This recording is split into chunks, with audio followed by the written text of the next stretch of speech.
बहुत समय पहले की बात है, जब चंदनपुर गांव अभी भी उस पुरानी सादगी और आपसी मोहब्बत में डूबा हुआ था। गांव के ठीक बीच में एक छोटा सा कच्चा पक्का घर था, जहां बाबा रामदास और दादी सावित्री रहते थे। दोनों की उम्र 60 के पार हो चुकी थी, लेकिन उनके चेहरों पर अभी भी वही निश्चल मुस्कान थी जो युवावस्था में होती थी। उनकी कोई संतान नहीं थी, न कोई बेटा बेटी, न पोता पोती, बस एक दूसरे का साथ था, और उस साथ में ही उनकी पूरी दुनिया समाई हुई थी। गांव वाले उन्हें बेहद प्यार करते थे। बाबा रामदास को लोग बाबा कहकर बुलाते और दादी सावित्री को दादी जी या बस दादी। दोनों का जीवन बहुत सादा था। सुबह सुबह उठकर घर का छोटा सा आंगन साफ करना, चूल्हे पर चाय बनाना और फिर दिन भर छोटे मोटे काम। लेकिन रविवार का दिन उनके लिए खास होता था। हर रविवार वे थोड़े बहुत पैसे जोड़कर बाजार से मटन लाते और दादी जी के जादुई हाथों से वो मटन ऐसा बनता कि गांव भर में उसकी खुशबू फैल जाती। उस मटन का स्वाद ऐसा था कि एक बार खाने वाला जिंदगी भर नहीं भूल पाता। मसालों का तड़का, धीमी आंच पर पकता मटन, प्याज टमाटर लहसुन का मेल और दादी जी का वो खास स्पर्श, सब मिलकर एक जादू रच देते। गांव के बाकी ढाबे सिर्फ नाम के खुले रहते। लोग कहते वहाँ का खाना तो बस खाने लायक है, मज़ा कहाँ। लेकिन बाबा दादी के घर के सामने रविवार को सुबह सुबह ही भीड़ लग जाती। बच्चे जवान बूढ़े सब आ जाते, कोई थाली लेकर, कोई बाल्टी लेकर, कोई बस मुंह में पानी लिए खड़ा हो जाता। एक ऐसे ही रविवार की सुबह की बात है। सूरज अभी अभी निकला था और ठंडी हवा में पत्ते सरसराते थे। राहुल, गांव का एक मेहनती जवान लड़का जो खेतों में काम करता था, बाबा के घर पहुंचा। उसने आवाज लगाई, अरे बाबा, आज रविवार है, जल्दी उठो, मटन लाने चलो, वरना भीड़ लग जाएगी और दादी बना नहीं पाएंगी। आज तो मेरा भी दिल कर रहा है आपके हाथ के मटन का। देर मत करो, नहीं तो सब इंतजार में तड़प जाएंगे। बाबा रामदास बाहर आंगन में बैठे चाय पी रहे थे। उन्होंने मुस्कुराकर कहा, अरे बेटा राहुल, मैं तो जा ही रहा था। बस एक बात है, पैसे थोड़े कम पड़ रहे हैं। सोच रहा हूँ आज 50 किलो मटन लाऊं। पिछले रविवार तो कई लोग खाली हाथ लौट गए थे। मुझे बहुत बुरा लगता है जब कोई भूखा रह जाए। अगर तू थोड़े पैसे दे दे तो मैं ज्यादा ला लूं। राहुल ने जेब से कुछ नोट निकाले और बाबा के हाथ में रख दिए। बाबा, आप चिंता मत करो, आज जितना चाहिए उतना ले आओ। हम सब आपके मटन के दीवाने हैं। बाबा खुश होकर बाजार की ओर चल पड़े। बाजार पहुंचते ही अब्दुल, मटन वाला, जो बाबा का पुराना दोस्त था, बोला, अरे बाबा रामदास, आज जल्दी आ गए। मुझे पता था आप जरूर आओगे, इसीलिए मैंने 50 किलो अच्छा ताज़ा मटन अलग रख लिया है। बोलो, और चाहिए क्या? बाबा हंसे। नहीं बेटा अब्दुल, बस यही काफी है। तुम अपने अब्बा की तरह मेरे मटन की जरूरत का अंदाजा लगा लेते हो। अब्दुल ने मटन पैक किया, पैसे लिए और बाबा को विदा किया। रास्ते भर बाबा का मन खुश था। घर पहुंचते ही दादी सावित्री ने पूछा, कितना लाए हो आज? 50 किलो, आज भीड़ लगेगी। फिर दोनों ने मिलकर काम शुरू किया। दादी ने बड़े बड़े देग में तेल डाला, जीरा, तेज पत्ता, लौंग, इलायची डाली, प्याज सुनहरा होने तक भूनते रहे। फिर अदरक लहसुन का पेस्ट, हल्दी, धनिया पाउडर, लाल मिर्च, सब कुछ सावधानी से। मटन डालकर अच्छे से भूनते, पानी डालकर ढक देते, धीमी आंच पर पकने देते। खुशबू ऐसी फैली कि पड़ोस के घरों से लोग झांकने लगे। धीरे धीरे लोग इकट्ठा होने लगे। कोई बोला, बाबा, मटन की खुशबू से पेट में चूहे दौड़ रहे हैं। अब रहा नहीं जाता, जल्दी परोसो। थोड़ा सब्र करो बेटा, रस अंदर तक जाएगा तभी असली मजा आएगा। जब मटन पूरी तरह पक गया, दादी ने आवाज लगाई, सुनो साहब, आ जाओ, मटन तैयार है, थाली लगा रही हूँ। बाबा ने सबको पंक्तियों में बैठाया, एक एक करके थाली परोसी। सबने पहला कौर लिया और आंखें बंद कर ली। वाह दादी, आपके हाथ में तो जादू है। रोज बनाओ ना दादी, हम रोज आएंगे। दूसरे ढाबे पे तो अब कोई नहीं जाएगा। दादी मुस्कुराई। बेटा, जितना बनता है उतना बनाऊंगी, बजट जो बनेगा। सबने खाया, पैसे दिए और खुशी खुशी चले गए। घर शांत हुआ तो दादी ने बाबा से कहा, सुनो जी, सोच रही हूँ हम अपना ढाबा क्यों नहीं खोल लेते? हमारे अंदर इतना हुनर है, इतने पैसे में क्या होगा? ज्यादा कमाकर गरीबों की मदद भी कर सकेंगे। हुनर छुपाना ठीक नहीं। अरे सावित्री, पागल हो गई हो? किसी तरह रविवार को मटन लाता हूँ। ढाबा खोलने में लाखों लगेंगे, कहाँ से लाऊं? दादी जिद पर अड़ी। नहीं, ढाबा खुलेगा। मेरा सपना है, बाबा दादी का ढाबा। हम दोनों मिलकर मटन चिकन बनाएंगे, रोज बनाएंगे। तुम पूरा करोगे? बाबा ने बहुत समझाया लेकिन दादी नहीं मानी। आखिरकार बोले, ठीक है, कल लाला जी से मिलता हूँ, कुछ उधार मांग लूंगा, लेकिन अगर नहीं हुआ तो मत रोना। रात को दोनों सो गए। सपनों में दादी को ढाबा दिख रहा था, जहां लोग लाइन लगाकर खड़े हैं और खुशियां बिखर रही हैं। अगली सुबह विकास आया। वो गांव का पढ़ा लिखा लड़का था जो शहर में नौकरी करता था। बोला, बाबा, मेरे यहाँ रिश्ता देखने वाले मेहमान आ रहे हैं। बहन की शादी का रिश्ता है। अगर आपका मटन खाएंगे तो रिश्ता पक्का हो जाएगा। बाबा बोले, बिल्कुल बेटा, मटन ले आ, मैं पूरा जोर लगाऊंगा। विकास अब्दुल से 2 किलो मटन लाया। बाबा दादी ने इतने प्यार से बनाया जैसे अपनी बेटी की शादी का खाना हो। मेहमान आए, खाया और खुश होकर बोले, ये मटन किसने बनाया? हमें उससे मिलाओ। मेरा बचपन से सपना था एक अच्छा ढाबा खोलने का, लेकिन ऐसा कारीगर नहीं मिला। विकास उन्हें बाबा के पास ले गया। मेहमान ने कहा, बाबा, आप हमारे साथ चलो, हम ढाबा खोलेंगे, पूरा पैसा हम लगाएंगे, आपको अच्छी सैलरी मिलेगी, बस आप मटन चिकन बनाते रहो। बाबा सोच में पड़ गए। उन्होंने कहा, ठीक है, लेकिन ढाबे का नाम बाबा दादी का ढाबा होना चाहिए। मेहमान राजी हो गए। कोई बात नहीं, नाम से क्या मतलब, हमें स्वाद चाहिए। 1 हफ्ते बाद ढाबा तैयार हो गया। रविवार को गांव वाले बाबा के घर इकट्ठा हुए, लेकिन बाबा कुछ नहीं कर रहे थे। दादी बोली, क्या हुआ, मटन क्यों नहीं? बाबा बोले, अब इंतजार करो, मटन अब ढाबे पर बनेगा। दादी खुश होकर सबको बताने गई। लोग तालियां बजाने लगे। फिर रमेश भैया आए, जिन्होंने ढाबा लगवाया था, और बाबा दादी को ले गए। ढाबे पर पहला दिन था। बाबा दादी ने मटन चिकन बनाना शुरू किया। खुशबू फैली, गांव वाले पहुंचे, सब बिक गया। रमेश भैया खुश हुए, अच्छे पैसे दिए। ऐसे ही दिन बीतते गए। महीना पूरा हुआ। एक दिन दादी की तबीयत खराब हो गई, बुखार और कमजोरी। बाबा अकेले गए। रमेश भैया ने हाथ बंटाया। उन्होंने पूरी रेसिपी ध्यान से देखी और सीख ली। रात को घर लौटकर बाबा ने दादी से कहा, मुझे बहुत घबराहट हो रही है। सच बताऊं, ये ढाबा हमारा नहीं, हम सिर्फ नौकर हैं, जब चाहे निकाल दें। दादी बोली, कोई बात नहीं, सपना तो पूरा हो गया। अगर जिंदा रही तो घर पर ही ढाबा चला लेंगे। अगली सुबह बाबा ढाबे पहुंचे। रमेश भैया बोले, बाबा माफ करना, अब आपको निकाल रहा हूँ, मैंने सब सीख लिया, अब खुद बनाऊंगा, फिजूल पैसे क्यों दूं? बाबा चुपचाप घर लौट आए। दादी को बताया, दोनों उदास हो गए। आंखों में आंसू थे, लेकिन चुप रहे। लेकिन गांव वालों को फर्क समझ आ गया। रमेश भैया का मटन वैसा नहीं था, स्वाद में वो जादू नहीं था। लोग मुंह बनाकर लौटने लगे। दूसरे दिन ढाबा खाली रहा। रविवार को सब बाबा के घर पहुंचे। बाबा, अब हम वहाँ नहीं खाएंगे, आप एक दिन भी बनाओ, हम वहीं खाएंगे। बाबा बोले, बेटा चिंता मत करो, आज से रोज बनेगा।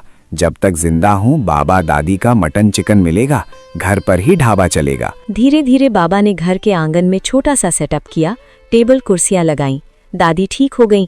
दोनों मिलकर रोज बनाते। गांव वाले रोज आने लगे। ढाबा फिर से चल पड़ा। रमेश भैया का ढाबा बंद हो गया। उन्हें बहुत पछतावा हुआ। वे सोचते, लालच ने सब बर्बाद कर दिया। और इस तरह बाबा दादी का नाम गांव में अमर हो गया। लोग कहते, जितना मिलता है उतना ही काफी है। संतोष और मेहनत से जो मिलता है वही असली खुशी दे। गांव का नाम है बांसताड़ी। बिहार का एक छोटा सा गांव, जहां ज्यादातर लोग खेती करते हैं और बहुत कम लोग नौकरी करते हैं। किशोर की उम्र 28 साल है। उसके पास एक छोटी सी पत्नी रानी है और एक 7 साल की बेटी सोनू। किशोर रोज सुबह 5 बजे उठता है, चाय पीता है और सीधा बिहारी के ढाबे पर चला जाता है। रानी बोली, किशोर, आज जल्दी जाना, बिहारी सेठ फिर चिल्लाएंगे। किशोर ने आह भरी।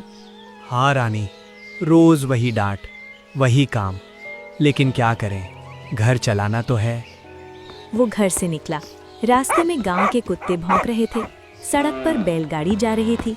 किशोर तेज कदमों से ढाबे की तरफ बढ़ा। ढाबे का नाम है देसी नॉनवेज हट।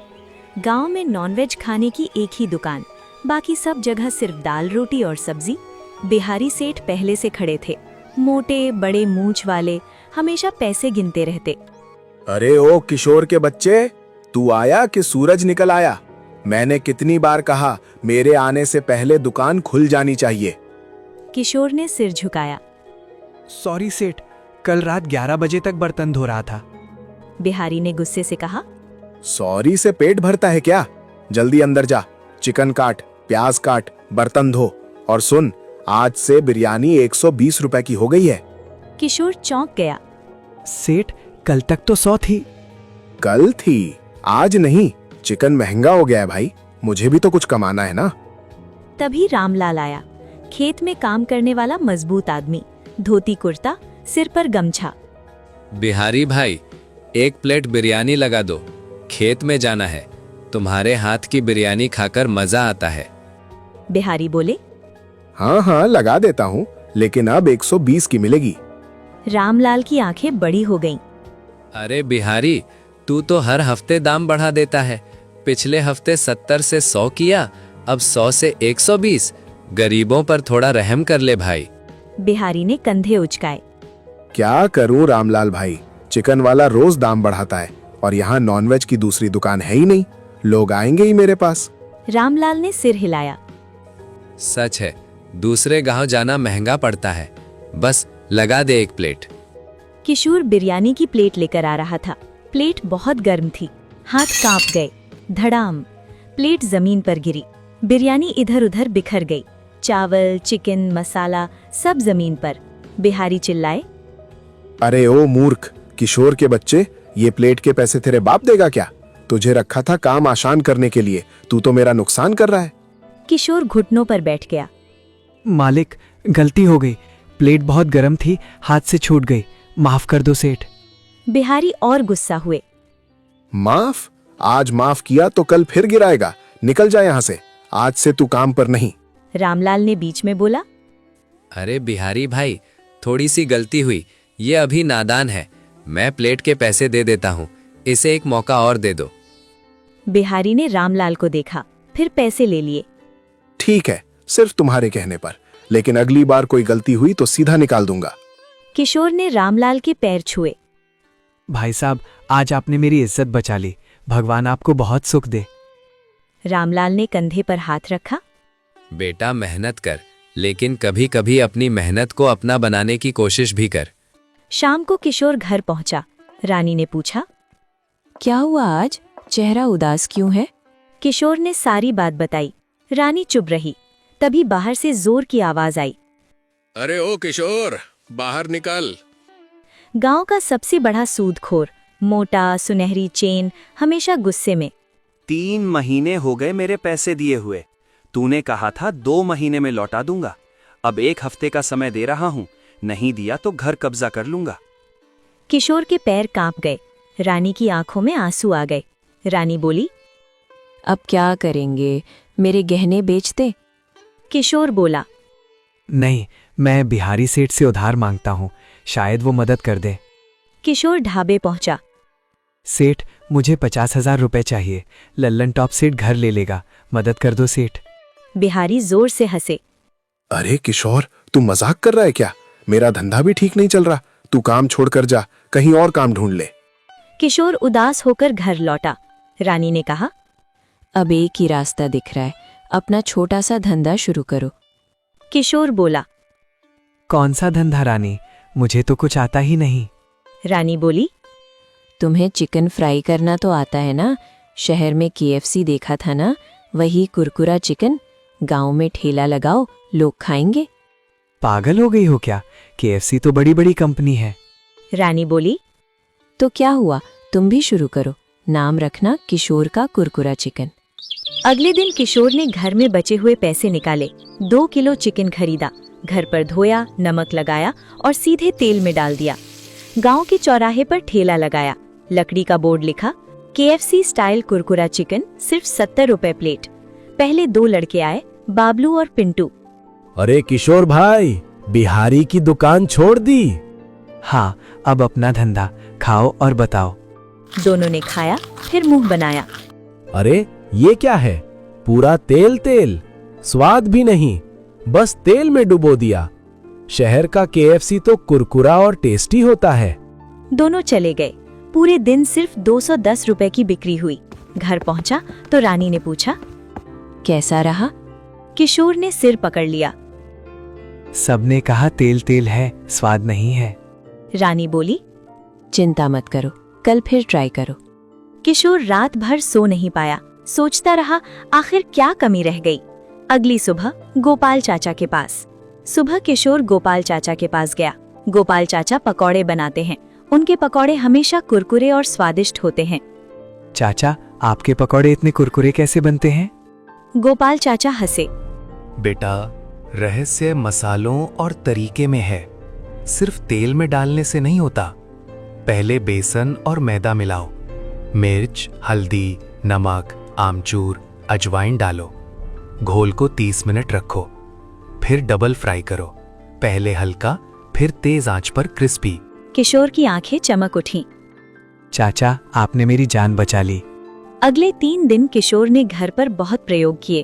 पहला दिन घोल पतला कर दिया, चिकन चिपक गया। दूसरा दिन मसाले कम डाले, स्वाद नहीं आया। तीसरा दिन परफेक्ट बैटर बनाया। चिकन को 2 घंटे मैरिनेट किया, फिर डबल फ्राई किया। रानी और सोनू ने टेस्ट किया। सोनू बोली, पापा, ये तो असली KFC से भी अच्छा है। चौथे दिन नया बोर्ड लगाया। किशोर का ओरिजिनल कुरकुरा KFC, अब असली स्वाद। पहले बाबलू और पिंटू आए। किशोर बोला, कल वाली गलती नहीं हुई, मुफ्त में खाओ, पसंद आए तो पैसे देना और गांव में बताना भी। दोनों ने काटा, क्रंच क्रंच। बाबलू बोला, वाह किशोर भाई, ये तो कमाल है। कुरकुरा, मसालेदार, अंदर से जूसी। पिंटू बोला, वाह किशोर भैया, मजा आ गया। मैं ये KFC की दुकान सबको बताता हूँ। शाम तक लाइन लग गई। लोग बोलने लगे, बिहारी की बिरयानी से बेहतर है। कितना कुरकुरा है। पहला दिन 1800 रुपए, दूसरा दिन 3200 रुपए, तीसरा दिन 5200 रुपए। बिहारी को पता चला, खून खौल गया। ये किशोर मेरा नुकसान कर रहा है, मैं भी चिकन फ्राई शुरू करता हूँ। बिहारी ने भी ठेला लगाया, लेकिन उनका चिकन वैसा कुरकुरा नहीं हुआ।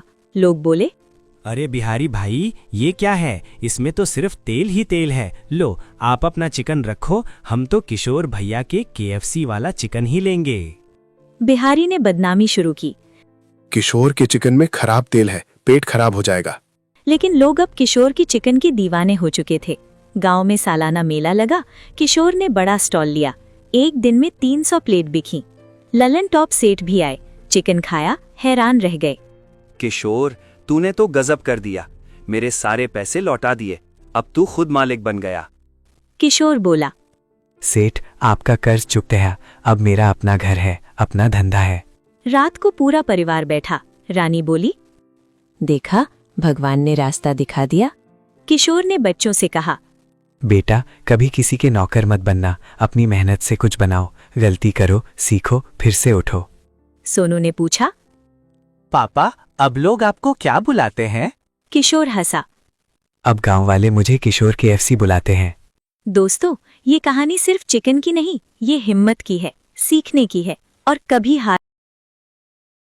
चंदन गांव की सावित्री एक गरीब बूढ़ी औरत है। कुछ साल पहले तक वो लोगों के घर काम करके पैसे कमाती थी, लेकिन अब उम्र के बोझ से लाचार होकर उसे काम छोड़ना पड़ा। उसकी 2 बेटियां हैं, मीरा और कविता। मीरा सिलाई का काम करती है और कविता छोटे बच्चों को ट्यूशन पढ़ाकर घर चलाती है। कविता, तुझे बताया था मेरी दवा खत्म हो गई है। शाम को लौटते वक्त लेती आना बेटा। माँ, महीने के आखिर में एक पैसा भी नहीं बचा है। हर कुछ दिन में दवा बाजार का खर्चा। मैं थक चुकी हूँ सब कुछ संभालते संभालते। क्या करूँ? बेटा, खुद कुछ कर नहीं सकती, इसलिए तुम लोगों पर ही निर्भर हो। मुझे भी अच्छा नहीं लगता हर बार तंग करना। सब कुछ मुझ पर ही क्यों? कभी मीरा से भी कुछ बोल सकती हो, वो भी सिलाई करके अच्छा कमाती है। कुछ दिन पहले उससे ही पैसे लिए थे, इसलिए अब शर्म आती है दोबारा कहने में। उस वक्त तो शर्म आती है, लेकिन मुझसे कुछ कहने में हिचक नहीं होती। सच कहूँ तो अब और नहीं झेला जाता। कब इस बोझ से छुटकारा मिलेगा, कौन जाने।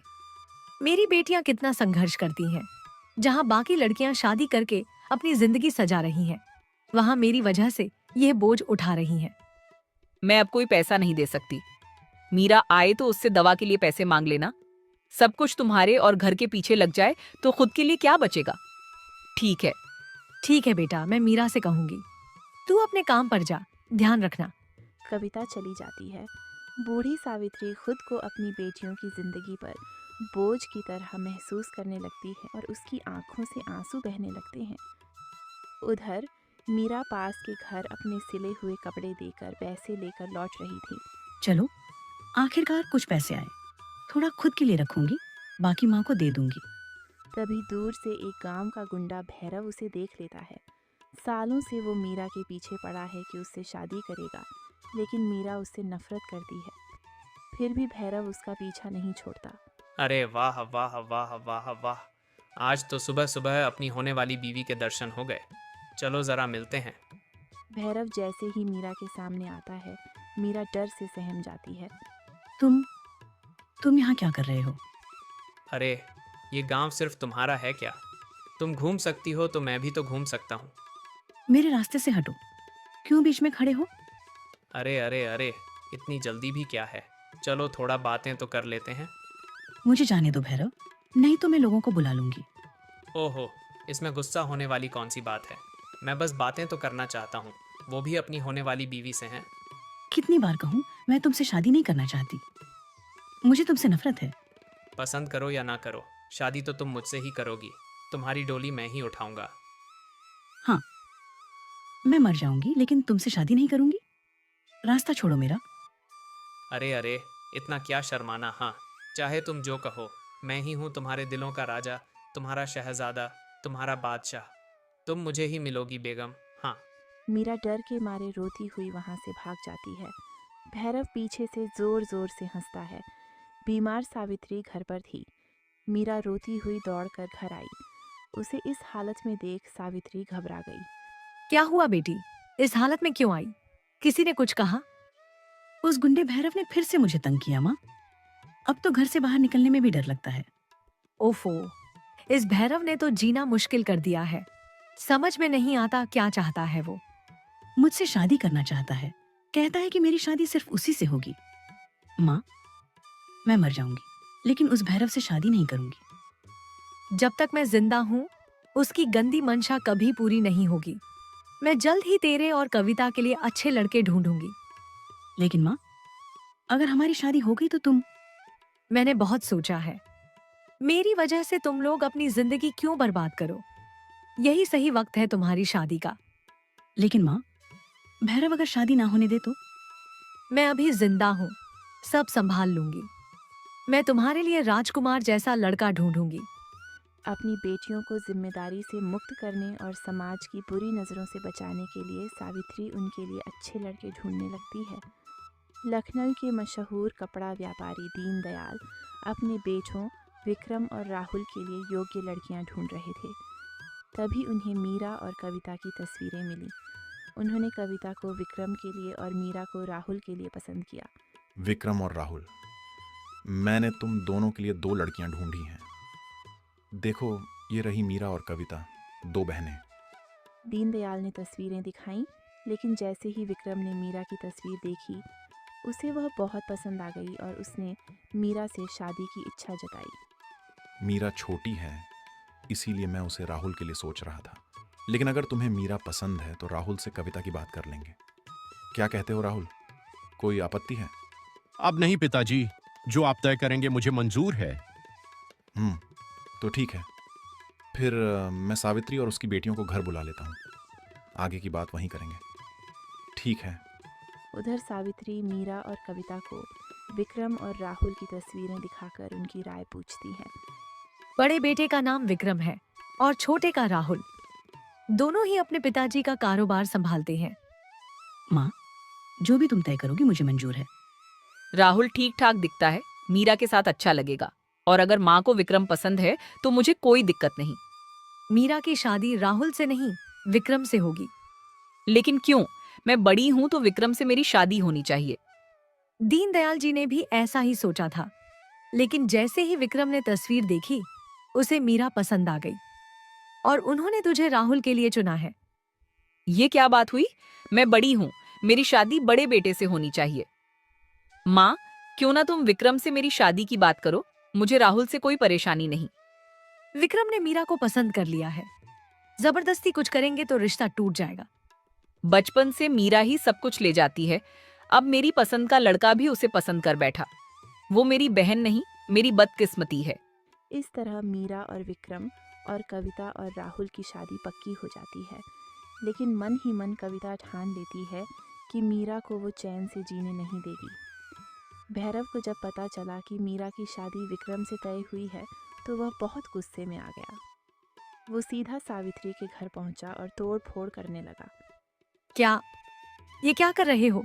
रुको, मैं कह रही हूँ, रुको।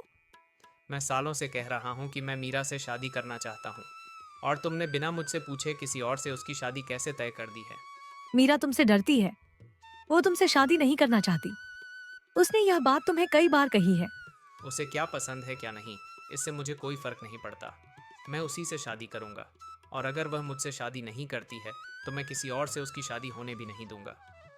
मैं अपनी बेटी की शादी तुमसे कभी नहीं करूंगी। अब यहाँ से निकल जाओ वरना मैं पुलिस को बुलाऊंगी। अरे जिसे बुलाना है बुला लो, मैं यहाँ से नहीं हिलने वाला। मैं भी देखता हूँ कि उसकी शादी होती कैसे है। अब तो तुम शांति से नहीं जाओगे, रुको अभी बताती हूँ तुम्हें। सावित्री घर के अंदर से एक धारदार छुरी लेकर भागती हुई बाहर आती है। भैरव उसे देखकर डर जाता है। सावित्री जोर जोर से चिल्लाने लगती है। आसपास के लोग जमा हो जाते हैं और भैरव को वहां से भागना पड़ता है। शादी के दिन घर में सब लोग मौजूद हैं। कविता और मीरा सज धज कर बैठी हैं। दीनदयाल सावित्री को बुलाता है। सावित्री जी। आपने बुलाया? हाँ, ये कुछ गहने हैं। यह विक्रम की माँ के गहने हैं। उनकी आखिरी इच्छा थी कि वह यह सारी चीजें दोनों बहुओं में बांट दी जाएं। अब तुम जाकर मीरा और कविता को बराबर हिस्सों में बांट दो। बारात आने ही वाली है। ठीक है। सावित्री गहने लेकर मीरा और कविता के पास जाती है, लेकिन बांटते समय मीरा को एक जोड़ी झुमके और एक बड़ा हार ज्यादा दे देती है। ये क्या, तुमने बड़ा हार मीरा को दे दिया? मेरा क्या? धीरे बोलो, कोई सुन लेगा। मीरा बड़ी बहू है, उसे थोड़ा ज्यादा देना पड़ेगा। तुम्हें भी एक हार मिला है, बस थोड़ा छोटा है। बड़ी बहू को बड़ा हार मिलना ही चाहिए। माँ, मुझे छोटा हार पहनने में कोई दिक्कत नहीं। कविता तुम मेरा हार ले लो और अपना आतमा मुझे दे दो। ओफो, तुम लोग मुझसे ज्यादा समझदार हो क्या? अगर दीनदयाल जी या विक्रम ने देख लिया तो बहुत गुस्सा करेंगे। कविता, तुम्हें जो दिया गया है वही पहन लो। बड़ी बहू होने के कारण मीरा को ज्यादा सम्मान और अहमियत मिलने लगी, जिसे कविता सह नहीं पाई। वो अंदर ही अंदर मीरा से जलने लगी और उसका जीवन बर्बाद करने की योजना बनाने लगी। शादी बहुत धूमधाम से हुई। पूरा गांव शादी की बात कर रहा था। मीरा और विक्रम बहुत खुश थे। अच्छा, मैंने तुमसे पूछा ही नहीं, तुमने पढ़ाई कहाँ तक की है? घर की जिम्मेदारी इतनी ज्यादा थी कि मैं और कविता ज्यादा पढ़ नहीं पाए। गरीबी और तंगी ही हमारे साथ ही रही। अगर तुम्हें दोबारा पढ़ने का मौका मिले तो क्या करोगी? अगर मौका मिले तो मैं पूरी मेहनत से पढ़ाई करूंगी ताकि माँ का नाम रोशन कर सकूं। लेकिन अब इन बातों का क्या मतलब? मैंने एक फैसला लिया है। तुम दोबारा पढ़ाई शुरू करोगी, मन लगाकर पढ़ोगी। तुम्हारी पहचान सिर्फ मेरी पत्नी के रूप में नहीं होगी। सच कह रहे हैं? मैं फिर से पढ़ाई कर सकती हूँ? हाँ, बिल्कुल। पढ़ाई की कोई उम्र नहीं होती है। मैं कल ही जाकर सरकारी स्कूल में तुम्हारे दाखिले की बात करूंगा। मैं पढ़ाई में बहुत अच्छी नहीं थी, लेकिन दिल से पढ़ना चाहती थी। बाद में सिलाई करके कुछ पैसे कमाती थी ताकि माँ की मदद कर सकूं। अब तुम पढ़ाई शुरू करो। मुझे पूरा भरोसा है कि तुम बहुत आगे जाओगी। और माँ की चिंता मत करो। मैंने उनकी देखभाल के लिए आदमी तय कर दिया है, तो वह देखेगा, है ना? मीरा के दिल में खुशी की लहर दौड़ जाती है। उसे ऐसा ही जीवन साथी चाहिए था। विक्रम के सहयोग से उसका आत्मविश्वास बढ़ता है और वह फिर से सपने देखने लगती है। जहां मीरा और विक्रम की जिंदगी खुशहाल चल रही थी, वहीं राहुल और कविता की जिंदगी बिल्कुल उल्टी थी। राहुल कविता से हमेशा अच्छा व्यवहार करता, लेकिन कविता हमेशा झगड़ा करने को तैयार रहती। इस घर में रहना मुश्किल है, ना आराम है ना शांति। दिन भर कटती हूँ और बदले में क्या मिलता है? हाँ, शांति शांति शांति। क्या हुआ तुम्हें? फिर से इतनी नाराज क्यों हो? कुछ नहीं, दिन भर तुम बस किताबों में घुसे रहते हो। मैं ही सब कुछ झेलती हूँ। तुमसे शादी करके कोई सुख नहीं मिला। अरे ऐसे क्यों बोल रही हो? क्या हो गया? किसी ने कुछ कहा क्या? तुम क्या करोगे? तुम तो डरपोक हो। अरे बस बहुत हो गया। मैं हमेशा प्यार से बात करता हूँ। इसका मतलब ये नहीं है कि तुम मुझे इस तरह से जलील करती रहो। फालतू की बात करती हो। अगर हिम्मत है तो जाकर अपने भाई और उसकी बीवी से उलझो। सिर्फ मुझ पर चिल्ला सकते हो। अरे तो मैं उनसे क्यों उलझूं? क्या मेरे सींग हो गए हैं क्या? जाकर उनको मार दूं? उनसे मेरा क्या लेना देना? फालतू की बात करती हो। मैं दिन भर काम करती हूँ, घर संभालती हूँ, और मीरा वो आराम से पढ़ाई करती है, बस इसलिए क्योंकि वह विक्रम की पत्नी है। कविता, ये तुम्हारा वहम है। तुम और भाभी दोनों ही इस घर की बहुएं हो। दोनों का सम्मान बराबर है। सच? एक बार अपने आप को देखो। पिताजी सारे काम विक्रम को देते हैं और तुम उनके बिजनेस में बस एक सहायक हो। जहाँ तुम्हारा कोई मान नहीं, वहाँ तुम्हारी बीवी को क्या मिलेगा? कविता की बातें राहुल के मन में गहरी चुभ जाती हैं। अब वो अपने भाई और पिता के प्रति जलन और नाराजगी महसूस करने लगता है। अगली सुबह सुबह कविता रसोई में राहुल के लिए नाश्ता बनाने जाती है। तभी मीरा भी रसोई में आती है। कविता, आप थोड़ी देर में राहुल के लिए नाश्ता बना देना। पहले मैं बना लूं? क्यों? मैं पहले आई हूँ तो नाश्ता मैं बनाऊंगी, तुम बाद में करना। कविता, समझिए ना, उन्हें विक्रम को जल्दी काम पर जाना है, शहर से बाहर, और राहुल तो घर में ही है ना। राहुल यह सारी बातें बाहर से सुन रहा था। वो धीरे से मीरा के पीछे आकर खड़ा हो जाता है। तो अगर दादा शहर जा रहे हैं तो फिर तो मेरा कोई काम ही नहीं हो सकता। हमेशा उन्हीं का नाश्ता पहले बनेगा और मैं इंतजार करूंगा, है ना? राहुल, मैंने ऐसा मतलब नहीं निकाला। आप तो घर पर हैं, इसलिए थोड़ी देर से भी नाश्ता हो जाए तो कोई परेशानी नहीं। मुझे अभी नाश्ता चाहिए। आज मेरा नाश्ता पहले बनेगा। अगर दादा इंतजार नहीं कर सकते हैं तो बाहर खा लें। बस, पर राहुल, विक्रम को जरूरी। कविता, मेरा नाश्ता पहले बनाओ। मैंने कह दिया ना, मुझे किसी की बात नहीं सुननी है। ये रसोई किसी एक की नहीं है, समझ लो। राहुल के इस बदले हुए व्यवहार से मीरा बहुत दुखी होती है। शादी के बाद पहली बार राहुल ने उससे ऐसे गुस्से में बात की थी। वो चुपचाप खड़ी रह जाती है, कुछ समझ नहीं पाती। मीरा चुपचाप सिर झुकाकर कमरे में आती है। विक्रम बिना उसे देखे बोलता रहता है। मुझे तो लगा तुम नाश्ता लेकर आई हो। खैर, अब समय नहीं बचा है, बहुत देर हो गई है। अब मैं जाता हूँ। नाश्ता बनाने देती तो जरूर बना लाती, लेकिन रसोई में घुसते ही मुझे अपमान सहना पड़ा। क्या मतलब? किसने तुम्हें अपमानित किया? अरे किसकी इतनी हिम्मत हुई, बताओ मुझे। कोई नहीं, छोड़ो। तुम्हें तो देर हो रही है, चलो मैं तुम्हें बाहर तक छोड़ देती हूँ। बात मत घुमाओ मीरा, साफ साफ बताओ किसने तुम्हें अपमानित किया। जब यहाँ पर मैं हूं तो कौन ऐसी जुर्रत कर सकता है? कुछ खास नहीं हुआ। मैं नाश्ता बनाने गई थी, राहुल चिल्लाकर बोले कि अब से उसका नाश्ता पहले बनेगा। और कहाँ, रसोई किसी एक की नहीं है। बताओ, क्या राहुल ने ऐसा बोला? मीरा, तुम सच कह रही हो? वो तो कभी ऐसी बात नहीं करता। मैं भी यही सोच रही थी। पहली बार उन्होंने इस तरह गुस्से में मुझसे बात की। पता नहीं उन्हें क्या हो गया है। ओहो, उसकी हिम्मत बहुत बढ़ गई है। रुको, आज मैं उसको सबक सिखाता हूँ। छोड़ो ना, सुबह सुबह झगड़ा मत करो। शायद कविता से लड़ाई हुई हो, इसलिए गुस्से में है। तुम निकलो, देर हो रही है। तुम कह रही हो इसीलिए जा रहा हूँ, वरना आज उसे दिखा ही देता। विक्रम काम के लिए लखनऊ रवाना हो जाता है। मीरा राहुल के व्यवहार को याद कर दुखी होती है। कुछ दिन बाद दीनदयाल 10 बीघा जमीन खरीदकर उसका मालिकाना हक विक्रम के नाम कर देता है। ये बात जैसे ही कविता को पता चलती है, वह राहुल को सब बता देती है। राहुल गुस्से में दीनदयाल से बात करने जाता है। पापा, बचपन से आप जो कहते आए हैं मैंने वही किया। कभी आपका विरोध नहीं किया, लेकिन आप मेरे साथ ऐसा करोगे मैंने सोचा भी नहीं था। ये क्या बातें कर रहे हैं? मैंने क्या कर दिया? आपने हमेशा दादा को मुझसे ज्यादा अहमियत दी है। शादी में उसकी पसंद मानी, खाने में उसकी पसंद चलती है, पढ़ाई में उसकी पसंद। अरे मैं कहाँ हूँ? मेरा तो कुछ नहीं माना ना। ये क्या बकवास करते हो राहुल? तुम दोनों मेरे लिए बराबर हो, फालतू की बातें ना करो। सारी बातें झूठ हैं, कोई बराबर नहीं है। व्यापार के हर बड़े फैसले में आप दादा की राय लेते हैं, उसे भेजते हैं, और मुझे हाँ, बस एक साधारण सा सहायक बनाकर रखा है, किनारे में बैठा रहता है जो। क्योंकि विक्रम तुमसे ज्यादा समझदार है और बड़ा भी है। ओह, तो क्या बड़े होने से ही सारे फायदे मिलेंगे? आपने 10 बीघा जमीन उसके नाम कर दी, मुझे क्या दिया? बस बहुत हो गया पापा। मुझे भी जमीन चाहिए, अलग घर चाहिए और मेरी पत्नी के लिए अलग रसोई चाहिए, वरना मैं इस घर को जला दूंगा। पहली बार राहुल के ऐसे तेवर देख दीनदयाल चौंक जाता है।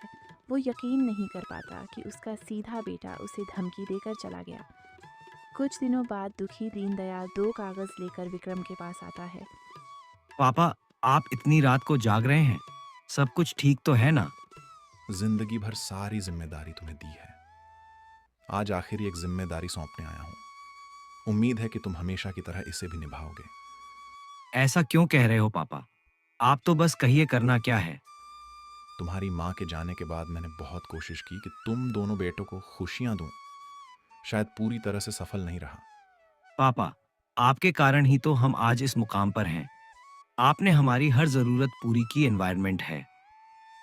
तुम तो मुझसे खुश हो, लेकिन तुम्हारा छोटा भाई शायद नहीं। उसे लगता है कि मैं उसकी फिक्र करता ही नहीं। दीनदयाल कागज विक्रम को देता है। इन कागजों पर मेरी सारी जमीन दोनों बेटों के नाम पर बराबर बंटी हुई है। अगर मैं ना रहूं तो तुम अपने भाई को उसका हिस्सा प्यार से दे देना, समझ गए? पापा, आप ही सब कुछ हैं। आप खुद राहुल को समझा दीजिए ना। नहीं नहीं नहीं, वो मुझसे नाराज है। अब ये जिम्मेदारी तुम्हें देता हूं मैं। मुझे भरोसा है कि तुम संभाल लोगे। दीनदयाल विक्रम के सिर पर हाथ फेरता है और सोने चला जाता है। उसी रात नींद में ही उनकी मौत हो जाती है। विक्रम टूट जाता है, लेकिन राहुल में ज्यादा दुख नहीं दिखता। दीनदयाल की मौत के बाद भी स्वार्थी कविता राहुल को भड़काती रहती है। देखो, जो डर था वही हुआ। तुम्हारे पिता सब कुछ विक्रम को दे गए, अब हमें उसका नौकर बनकर रहना पड़ेगा। मुझे यकीन नहीं हो रहा कि मेरे पापा मेरे साथ ऐसा कर सकते हैं। क्या तुम सच में उनके बेटे हो? कोई बाप ऐसा कर सकता है? चुप रहो, मैं कुछ नहीं समझ पा रही। क्या समझना है? अब सारी जिंदगी तुम्हारे दादा मजे करेंगे और हम देखते रह जाएंगे। ऐसा नहीं होने दूंगा। हम उनके सामने झुकेंगे नहीं। अब तो वो मीरा भी रसोई पर कब्जा कर लेगी, रोज झगड़े करेगी, तुम्हें बेइज्जत करेगी। अच्छा हुआ जो पापा मर गए, वरना मैं ही उन्हें मार देता। गद्दार। बाहर छिपकर खड़ा विक्रम यह सब सुन रहा था। कहती हूँ, किसी तरह विक्रम से वो 10 बीघा जमीन छीन लो, फिर हम राज करेंगे। छी छी छी छी छी। पापा को गए बस एक ही दिन हुआ है और ये लोग जमीन के पीछे पड़े हैं। राहुल को पापा के मरने का दुख ही नहीं है, बस लालच लालच लालच। ये सब सोचते ही विक्रम को राहुल और कविता से घृणा होने लगती है। वो चुपचाप वहाँ से चला जाता है। 1 महीने बाद मीरा और विक्रम सावित्री को लेकर नदी किनारे जाते हैं। वहीं वो राहुल और कविता को भी बुलाते हैं। ये दोपहर में सबको नदी के किनारे क्यों बुलाया है? आज सारे हिसाब साफ करने हैं, इसीलिए मैंने सबको बुलाया है। अच्छा, किस चीज का हिसाब? आज तुम्हारा यह भ्रम टूट जाएगा राहुल, और जो जहर तुम्हारे दिमाग में भर गया है वह भी साफ हो जाएगा। विक्रम दीनदयाल द्वारा दी गई जमीन के कागज राहुल को दिखाता है। ये देखो, ये जमीन 20 बीघा है, 10 तुम्हारी, 10 मेरी। घर भी पापा ने हमारे नाम पर बराबर बांटा है। बताओ। हाँ, मतलब मैं अब तक जो सोचता रहा वो सब गलत था। हाँ, और पापा की मौत के बाद जो बातें मैंने तुम्हारी पत्नी से सुनी, उसके बाद मैंने तय किया, अब हम अलग रहेंगे। अलग घर, अलग व्यापार और अलग रसोई। विक्रम और मीरा उन्हें 2 रसोई घर दिखाते हैं, जो उन्होंने संपत्ति बंटवारे के बाद बनाए थे। अब रोज झगड़े नहीं होंगे। ये रही तुम्हारी रसोई, यहीं से तुम अलग खाना बनाओगे और जल्द ही हम अलग घर भी बना लेंगे। ये सब सुनकर राहुल और कविता को अपनी गलती का गहरा एहसास होता है। वो रोते हुए माफी मांगते हैं। दादा, मैंने कविता की बातों में आकर तुम्हें गलत समझा। लगा तुम और पापा मुझे नजरअंदाज करते हो। इसी गलतफहमी में मैंने बहुत बुरा बर्ताव किया। मुझे माफ कर दो दादा।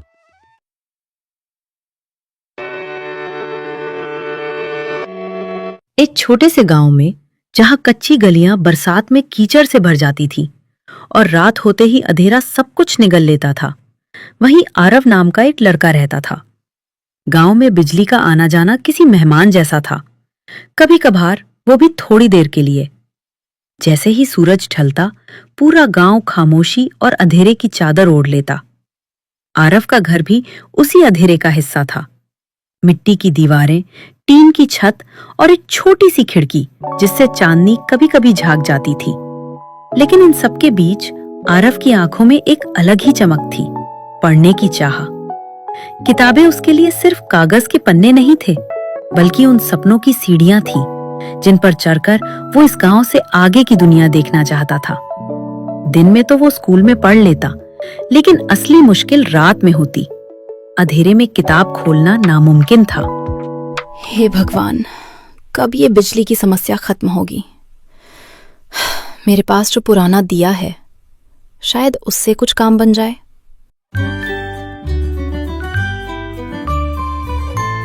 हे भगवान, आज फिर बिजली नहीं आई। क्या मेरा सपना कभी पूरा नहीं होगा? आरव बेटा, यहाँ मेरे पास आओ।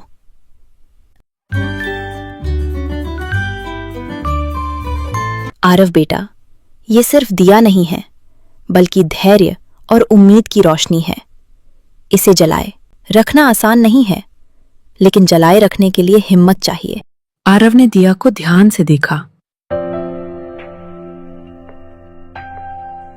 दादी, ये पुराना मिट्टी का दिया खास नहीं है, लेकिन आपकी बातों ने इसे बहुत खास बना दिया है। इस दिए की रोशनी बहुत तेज तो नहीं है, लेकिन इतनी तेज जरूर है जिससे कि किताबों में दिखा अक्षर साफ साफ दिखाई दे रहा है। आरव की आंखों में चमक लौट आई। वो ध्यान से पढ़ने लगा। हर रात यही होने लगा। दिया जलता, किताब खुलती और सपने आकार लेने लगते।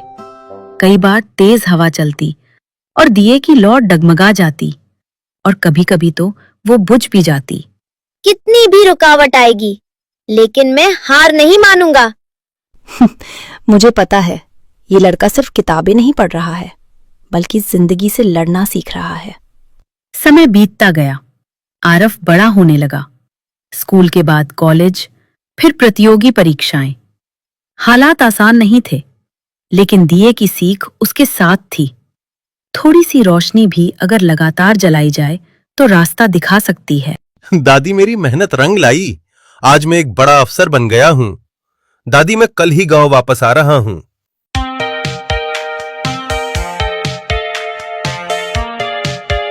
जब आरव सालों बाद अपने गांव लौटा तो बहुत कुछ बदल चुका था।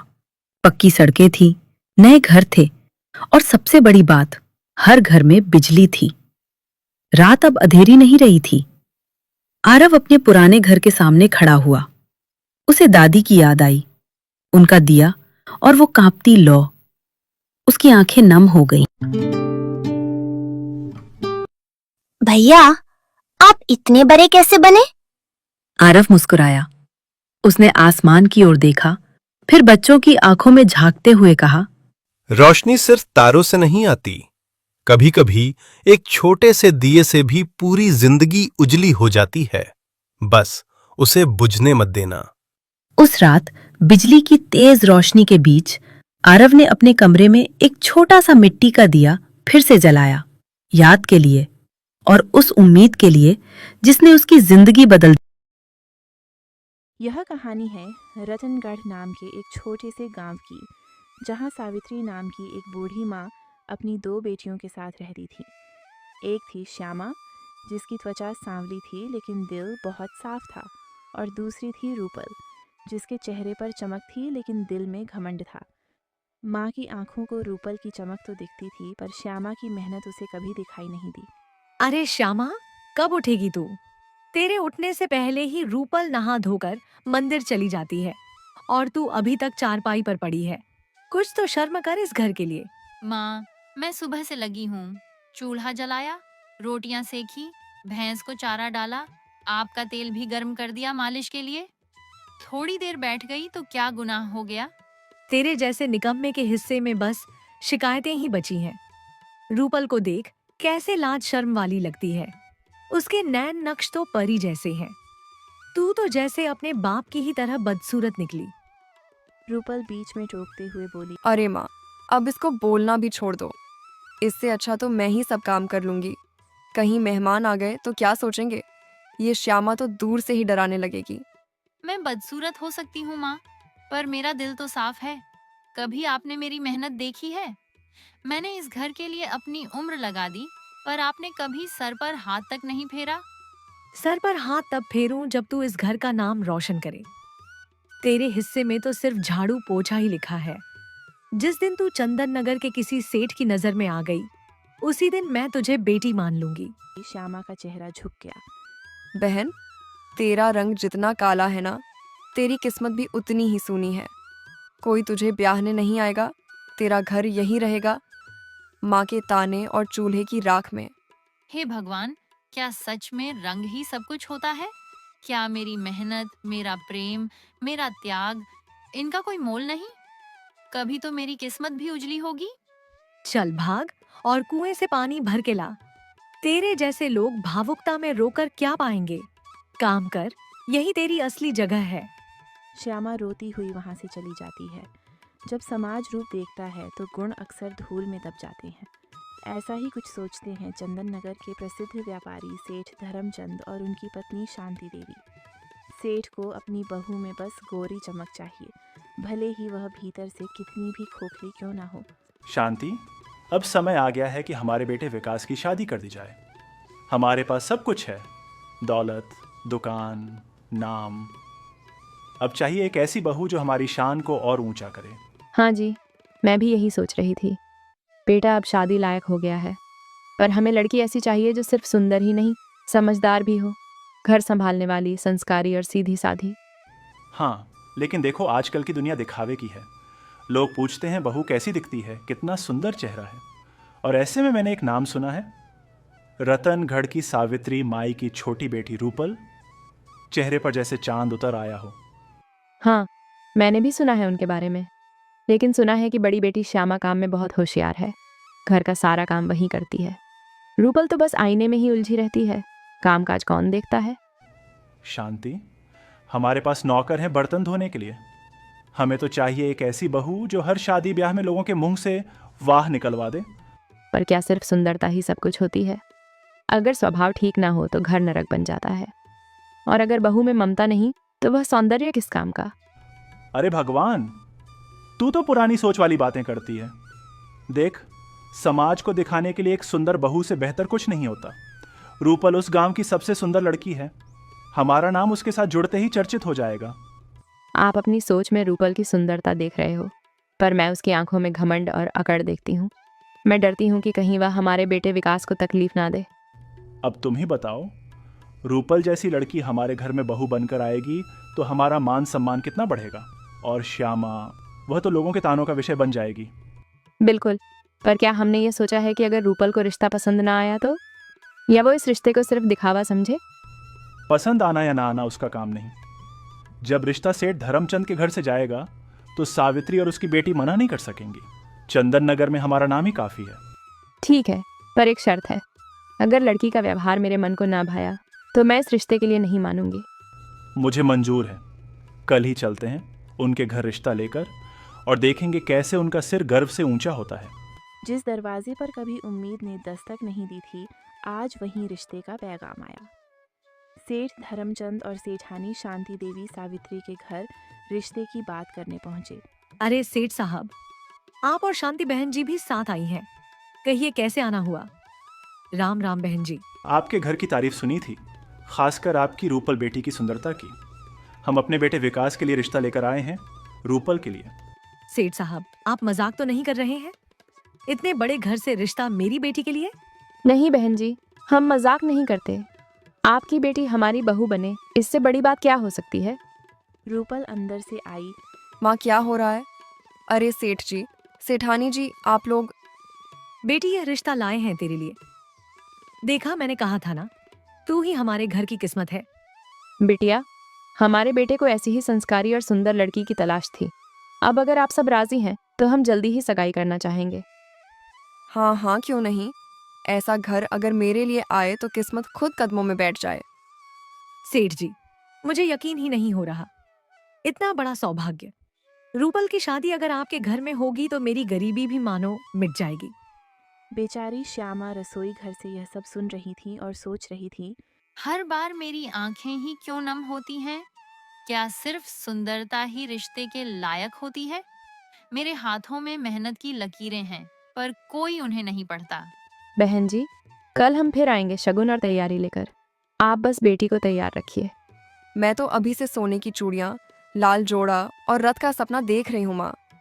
अब देखना, मैं इस घर को आसमान बना दूंगी। हाँ बेटी, तू तो देवी है। तेरे कदम ही इस घर की किस्मत खोल देंगे। हम चलते हैं बहन जी, शुभ दिन तय करके खबर भिजवाएंगे। रूपल का रिश्ता पक्का हो गया। वहीं श्यामा की आंखें भीग गईं। मेहमान चले जाते हैं।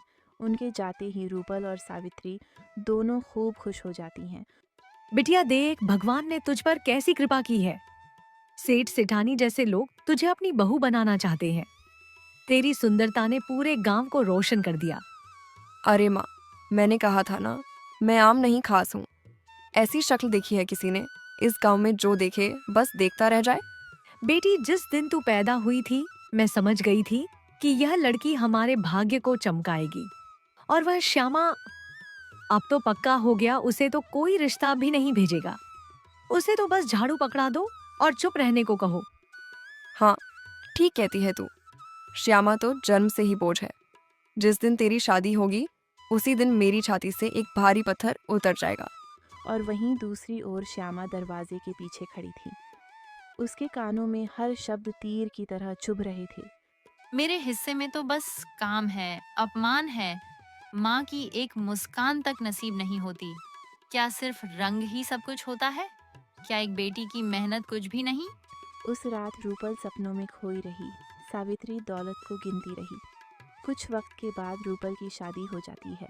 शादी सिर्फ दो लोगों का नहीं, दो परिवारों का रिश्ता होता है।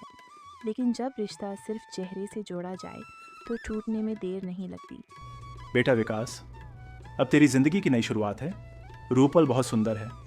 अब बस वो इस घर की इज्जत को बढ़ाए, यही उम्मीद है। जी पिताजी, मैं पूरी कोशिश करूंगा उसे समझने और अपनाने की। बेटिया, अब यह घर तेरा है। तू इस घर की बहू है। जैसे लक्ष्मी पैर रखती है वैसी ही तू आई है। देखती हूँ। पहले तो मुझे मेरी पसंद की साड़ी चाहिए, जो सिल्क की बनी होनी चाहिए, वरना मैं कोई काम नहीं करूँगी। साड़ी? तुम आराम कर लो पहले, बाकी बाद में। शादी के दूसरे ही दिन रूपल ने घर का रंग बदलना शुरू कर दिया।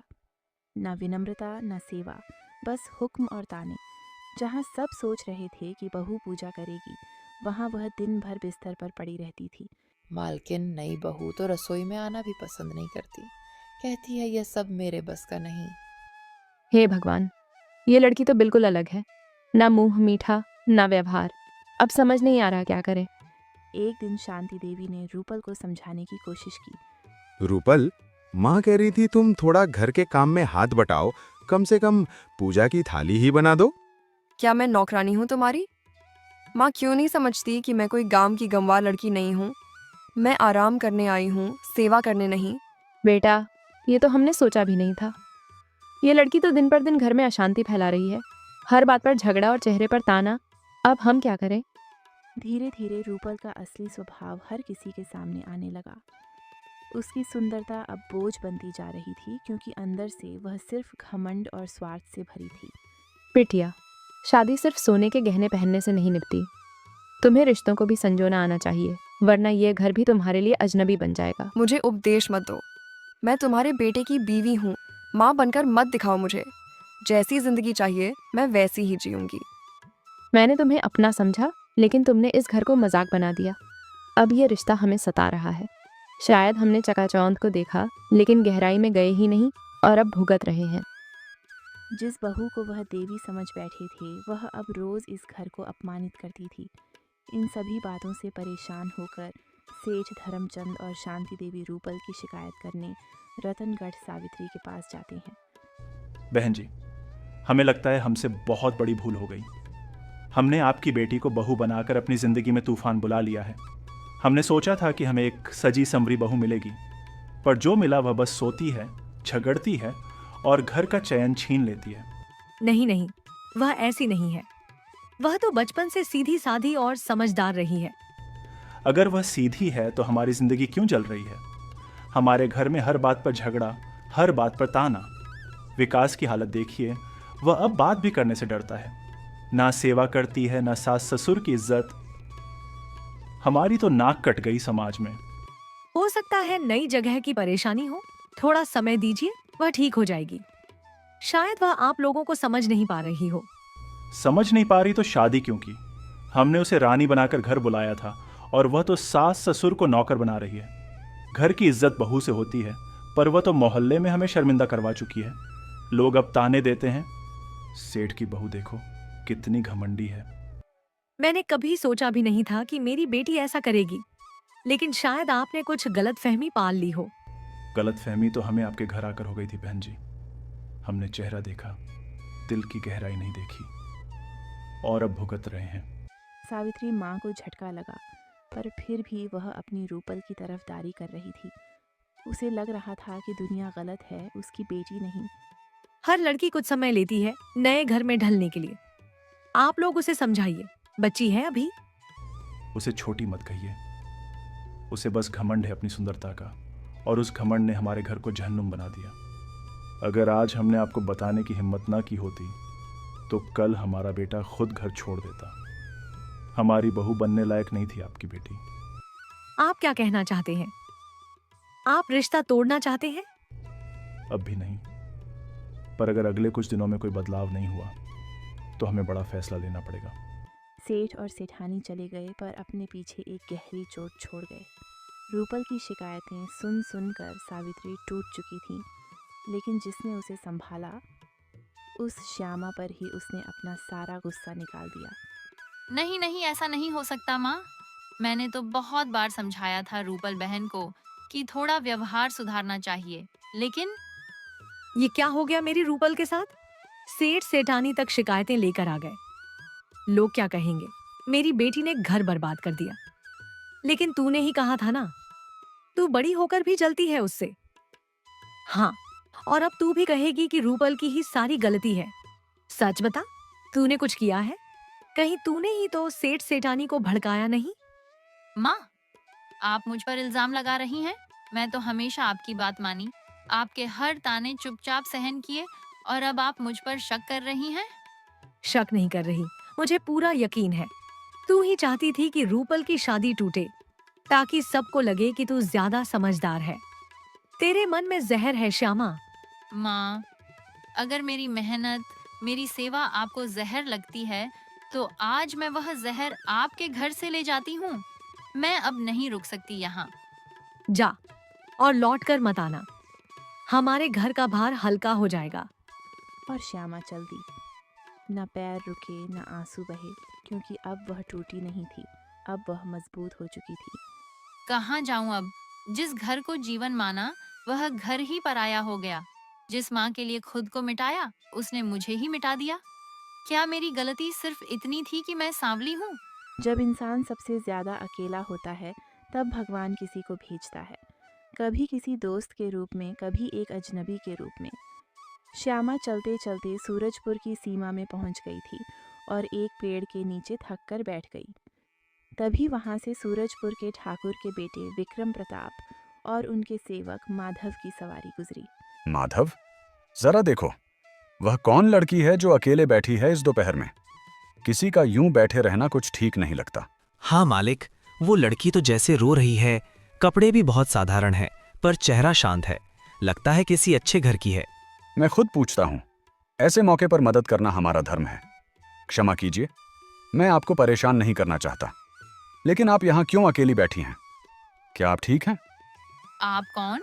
मैं ठीक हूँ, बस थोड़ी देर बैठने आई थी। आपका चेहरा कह रहा है कि आप ठीक नहीं हैं। आंखें सब कह देती हैं। अगर आप मुझसे कुछ साझा करना चाहें तो शायद थोड़ा हल्का महसूस करें। आप जैसे लोगों के पास समय कहाँ होता है एक गरीब की कहानी सुनने का? मेरे पास ना घर है, ना सम्मान। मैं उस बेटी की कहानी हूँ जिसे सबने ठुकरा दिया। बिटिया ठुकराई नहीं जाती, समझी जाती है। आपका दुख किसी बोझ से नहीं, दूसरों की अंधी सोच से है। मैं सूरजपुर के ठाकुर का बेटा विक्रम प्रताप हूं, और उससे ज्यादा मैं एक इंसान हूं। हर इंसान की कहानी सुनने का अधिकार मुझे है। श्यामा ने कभी सोचा भी नहीं था कि कोई उसकी आंखों में आंसू देखकर रुक जाएगा। मुझे अपने जीवन में कोई नहीं मिला जो मेरे दिल की बात सुने। आज आप जो कह रहे हैं वह मेरे लिए एक दवा की तरह है, पर मैं आपके सामने हाथ जोड़कर कहती हूँ, मुझे अपने रास्ते पर अकेला छोड़ दीजिए। आपका आत्मसम्मान देखकर मैं आपको और अधिक सम्मान देता हूँ, लेकिन अकेलापन और आत्मसम्मान एक ही बात नहीं होते। आपको खाना चाहिए, पानी चाहिए, थोड़ा विश्राम भी। मेरे घर में माता पिता भी हैं। अगर आप चाहें तो कुछ दिन रुक सकती हैं। कोई जोर नहीं, सिर्फ एक प्रस्ताव है। पर बोझ नहीं बनना चाहती, पर सच कहूँ आज पहली बार दिल ने कहा कोई है जो सुन रहा है। तो आइए मेरे घर, आपके लिए द्वार खुले हैं। सम्मान और आदर के साथ आप जैसी आत्मा को घर देना मेरे लिए पुण्य होगा। श्यामा चल पड़ी, पर इस बार अकेले नहीं। उसके साथ एक उम्मीद थी जो उसे पहली बार इंसान की तरह देख रही थी। श्यामा ठाकुर के घर पहुंचती है। उसने न सिर्फ नए घर की रसोई संभाली, बल्कि वहां के दिल भी जीतने शुरू कर दिए। आज मैं पहली बार किसी अजनबी के लिए कुछ बना रही हूँ, पर मन ऐसा है जैसे इन्हीं के लिए बनाते हुए जन्म बीता हो। भगवान, बस खाना ठीक बन जाए, क्योंकि तारीफ की मुझे आदत नहीं, पर आज उम्मीद जरूर है। जब खाना परोसा गया तो ठाकुर साहब बोले, वाह, ये कैसी खुशबू है। मैंने ऐसी स्वादिष्ट गंध अपने जीवन में नहीं ली। लगता है आज का खाना दिल से बना है। बिल्कुल बेटा, आज हमारे घर में पहली बार कोई ऐसी लड़की आई है जिसने बिना कहे रसोई संभाल ली। श्यामा बेटा, चलो तुम भी बैठो। नहीं माँ जी, आप लोग खाइए। मुझे खाना खिलाकर जो संतोष मिलेगा वह किसी स्वाद से ऊपर है। अरे वाह, यह स्वाद तो जैसे रसोई से नहीं किसी साध्वी की तपस्या से आया है। श्यामा, तुमने जो खाना बनाया वह न सिर्फ स्वादिष्ट है, बल्कि आत्मा को छूता है। आपने मेरी तारीफ की, यकीन मानिए आज तक मेरी माँ ने भी यह शब्द नहीं कहे। मैंने तो हमेशा वही सुना, काली है तो काम करना ही तेरा धर्म है। बेटा, रंग भगवान की कला है, लेकिन गुण तुम्हारी साधना है। मैं तुम्हें अतिथि नहीं, इस घर की लक्ष्मी मानती हूँ। श्यामा, क्या तुम जानती हो, तुम जैसी स्त्री अगर किसी घर में हो तो वहां पूजा अपने आप होती है। तुम्हारा चुप रहकर काम करना मेरे लिए सबसे बड़ी पूजा है। और उस रात घर में एक खुशबू फैली, रोटियों से नहीं, नई संवेदनाओं से। श्यामा अब सिर्फ एक अतिथि नहीं थी, अब वह उस घर की इज्जत बन चुकी थी। कभी कभी भगवान कुछ लोगों को तोड़ता है ताकि उन्हें फिर से एक मजबूत रूप में बना सके। कुछ वक्त बीतता है और विक्रम प्रताप को श्यामा की सादगी से प्यार हो जाता है। श्यामा, तुम कुछ ही दिनों में मेरे घर का हिस्सा बन गई हो, ना किसी शर्त से, ना किसी प्रयास से, बस अपने स्वभाव से। आज मैं एक बात दिल से कहना चाहता हूँ। जी विक्रम बाबू, आप कहिए। आप जैसे सम्मानित व्यक्ति का आदेश मेरे लिए सिर आंखों पर है। ये आदेश नहीं, एक निवेदन है। क्या तुम मेरे जीवन की संगिनी बनोगी? श्यामा हैरान रह गई। मुझसे, एक साधारण सांवली त्यागी हुई लड़की से, और आप एक ठाकुर के बेटे? आपको ऐसा मजाक करना शोभा नहीं देता। तुम्हें क्या लगता है, जो आदमी तुम्हारे स्वभाव से इतना प्रभावित हो, जो तुम्हारी मेहनत में सौंदर्य देखता हो, वह मजाक करेगा? श्यामा, मैंने जीवन में बहुत चेहरे देखे, पर दिल तुम्हारे जैसा कभी नहीं मिला। तभी विक्रम की माँ वहां आई। बेटी, अगर तू हमारी बहू बनेगी तो इस घर का भाग्य बदलेगा। मैंने बहुत सी औरतें देखी हैं, लेकिन तेरी आंखों में जो शांति और सेवा है वह दुर्लभ है। माँ जी, आपने मुझे बहू कह दिया, बस यही मेरे जीवन का सबसे बड़ा सम्मान है। मैंने तो हमेशा तिरस्कार झेला, आज अगर आप लोग मुझे अपनाएंगे तो मेरा जीवन सफल हो जाएगा। तो बताओ श्यामा, क्या तुम मेरी जीवन साथी बनोगी? हर दिन, हर दुख सुख में मेरा हाथ थामोगी? विक्रम बाबू, आपने मुझे इंसान नहीं आत्मा समझा। मैं किसी राजघराने के योग्य नहीं हूँ, पर अगर मेरी सेवा, मेरा समर्पण आपको मंजूर है तो मैं अपना जीवन आपके चरणों में समर्पित करती हूँ। श्यामा, जिसे दुनिया ने ठुकराया, जिसे माँ ने अपनाया नहीं, जीवन साथी मिला जिसने उसकी आत्मा को अपनाया। कभी कभी जिंदगी में इंसान इतना खो जाता है कि उसे अपनों की अहमियत समझ ही नहीं आती, और जब समझ आती है तो वक्त हाथ से निकल चुका होता है। आज रूपल अपने ही कर्मों से टूट चुकी थी और रत्नगढ़ अपनी माँ के पास लौट आई थी। माँ, विकास ने मुझे तलाक दे दिया। कहता है मैं पत्नी कहलाने लायक नहीं। अब मैं कहाँ जाऊँ? जिस घर को मैंने ठुकराया, आज वही मेरी आखिरी उम्मीद है। बेटी, मैं भी क्या करूं? जिसे देवता समझकर विदा किया था, वही आज मेरे आंगन में टूटी हुई है। हम दोनों ने बहुत बड़ा धोखा खाया है, लेकिन शायद यह भगवान का इंसाफ है। और वह श्यामा, जिसे हम बदसूरत कहकर हंसते थे, आज उसने सूरजपुर के विक्रम प्रताप से शादी कर ली है। वह तो अब रानी बन गई होगी। हाँ, किस्मत ने उसे बहुत कुछ दिया और हमने उससे बहुत कुछ छीना। पर जो दूसरों का हक छीनता है, वह खुद एक दिन खाली हो जाता है। माँ, श्यामा के साथ तो हमने हर रोज बुरा किया, उसका मजाक उड़ाया, उसे नौकरानी समझा, और आज वही लड़की रानी बन गई है। क्या ये सब हमारी वजह से हुआ? हाँ बेटी, हमने उसे कभी बेटी माना ही नहीं। ना उसके त्याग को देखा, ना उसकी विनम्रता को समझा। और ऊपर वाले ने देखा और उसे वहीं पहुंचाया जहां उसका हक था। माँ, क्या हम श्यामा से माफी मांग सकते हैं? क्या वह कभी लौटेगी? क्या वह हमें गले लगाएगी? श्यामा जैसी बेटियां कभी बदला नहीं लेती, वह तो माफ कर देती हैं। पर शायद अब लौटना उनके लायक नहीं रहा। क्या आज भी वह हमें याद करती होगी? अगर वह याद नहीं करती तो वह श्यामा नहीं होती। उसका दिल बहुत बड़ा है, शायद हमसे कई ज्यादा। आज मैं समझ गई हूँ, सौंदर्य सिर्फ चेहरे में नहीं होता, असल सौंदर्य कर्मों में होता है। और वहीं श्यामा सबसे सुंदर थी। कहानी वहीं ख़त्म नहीं होती जहाँ आंसू बहते हैं। कभी कभी कहानी वहाँ ख़त्म होती है जहाँ पछतावे की नमी समझ की मिट्टी में मिल जाती है। श्यामा को मिला उसका सम्मान, रूपल को मिला उसका सबक, और माँ को मिली उसके कर्मों की सज़ा।